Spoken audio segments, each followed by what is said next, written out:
After 50, all right, save your shoulders is what I'm calling this. So we're going to get into that in a minute about rotator cuff work on a daily basis, regular basis. But first, I want to share with you my own personal story about saving my shoulders. Long around 2012, 2013, the cumulative effects of decades in bodybuilding and outperforming my own natural abilities were taking its toll on my shoulder with osteoarthritis. I was scheduled for shoulder replacement surgery, which is something my surgeon told me at the time usually happens to people in their 80s, and it was really going to affect any kind of future working out and things like that. I ran the gamut of the maximum amount of cortisone shots over the course of a couple of years, which didn't make much of a difference. And then I finally found a workable solution that I want to share with you. So rotator cuff stuff, really, really important to save your shoulders. Even more important if you're part of the Physique After 50 Platinum Club that I've been writing about lately. I went from being able to do overhead shoulder presses with dumbbells with 25 pounds in pain to now being able to do sets of 5 with 70 pounds more or less pain-free. Still with a little limited range of motion because you never satisfy, you never totally negate osteoarthritis, but you can certainly keep it at bay. How we did that, I discovered daily rotator cuff work. Not every so often, daily. So I'm going to show you some rotator cuff moves. Now there's lots of variations you can find online. I'm going to show you the ones that matter the most. You really don't need any other variation than what I'm about to show you. So we're going to start internal and external rotations. So what I do at the end of every workout, I no longer do abs or core anymore. I substitute that with my rotator cuff work. Basically, you want to get your arm at a 90-degree angle, and you do, this is an internal rotator cuff rotation. All right, plain and simple. I do each arm, all right? And then this is an external rotator cuff rotation coming out as wide as you can. You get a shot of the arm there, Kevin. All right?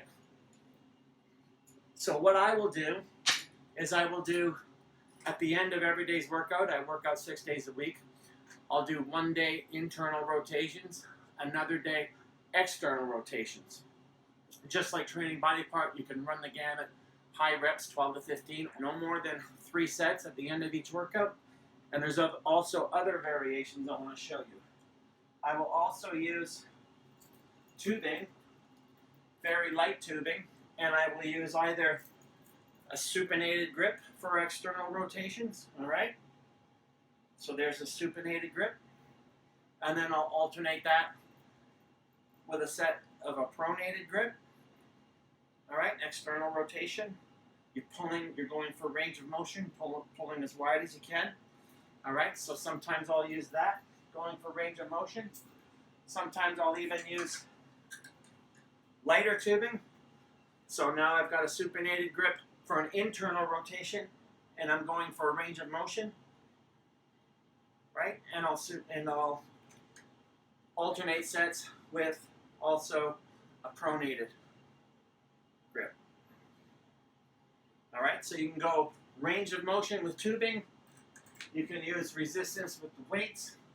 All right, you want your arm at around 90 degrees. All right, and then like I said, 1 day I usually do an internal rotation, the next day an external rotation.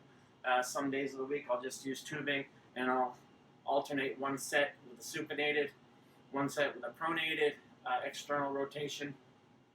Every single training day, you have to do them, but of course you don't train it to failure, nothing like that. It's getting that range of motion, getting that strength back. When I first started, I could only do the internal rotations where you tend to be stronger with the second lightest weight on my weight stack here on the functional trainer. I'm now more than halfway down for my internal rotations when I do sets of 5. So save your shoulders. These little rotator cuff movements save my shoulders, save me from shoulder replacement surgery, which would have affected me being able to work out for the rest of my life. So I found it, but you got to be diligent with it. It's got to be done every day. So save your shoulders, especially if you're in Physique After 50 like I am. Prevention is better than cure. So do these things at the end of each workout. Give it some time. It took me about 2 months before I started noticing an improvement. And then over the course of the last 2 years, like I said, I went from overhead pressing 25-pound dumbbells with pain to now being able to do 70-pound dumbbells with no pain. So very, very important. So save your shoulders, daily rotator cuff work, and I'll see you in the next video.